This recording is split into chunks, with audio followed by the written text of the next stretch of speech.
fois, on avait mis des lions dans une caverne. On les avait privés de nourriture.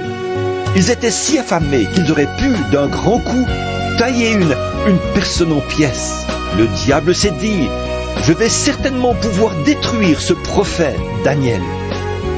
Mais Daniel avait résolu en son cœur d'accomplir la volonté de Dieu. C'est Dieu qui avait fait naître ce désir dans son cœur. En effet, avant que Daniel puisse éprouver ce désir, il fallait que quelque chose ait créé ce désir en lui. Avant qu'il puisse avoir la foi, il fallait que quelque chose lui ait dit qu'il existe un Dieu qui peut délivrer. Et oh, cela concorde vraiment bien ce matin avec la foi vivante du Dieu vivant dans son Église. Il y a quelque chose dans nos cœurs qui parle d'un pays au-delà du fleuve. Je ne peux pas mettre le doigt sur ce pays. Aucun homme ne le peut.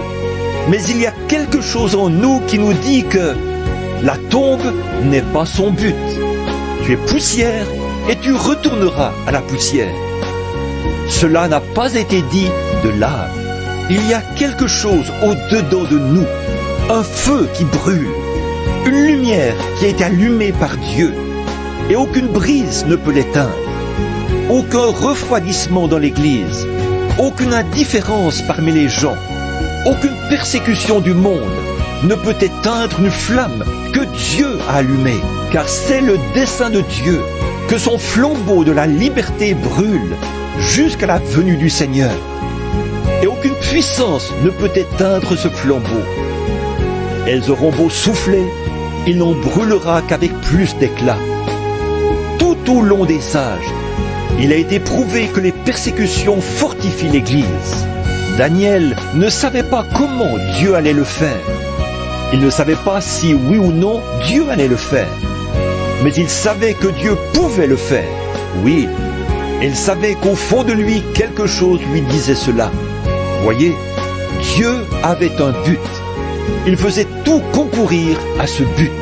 Et aujourd'hui, peu importe que nous ayons parfois l'air d'être indifférents, que tout aille de travers, et que l'Église se trouve dans telle situation ou telle autre situation, tout ça, c'est dans le dessein divin de Dieu, afin de nous modeler et de nous façonner à sa manière à lui. Qui sait façonner la matière mieux que le Créateur? Et les lions n'ont pas pu dévorer le prophète, parce que Dieu avait envoyé un ange. Il avait dépêché un ange qui se tenait auprès de ce prophète pour le protéger. Parce que Dieu avait un but.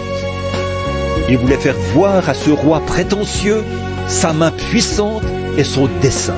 À mon avis, c'est ce qui se passe aujourd'hui. Dieu est en train de préparer un peuple afin de manifester sa main puissante pour accomplir son puissant dessein. Oh, combien je suis heureux ce matin qu'il vive dans mon cœur, qu'il ne soit pas un Dieu mort, il est un Dieu vivant.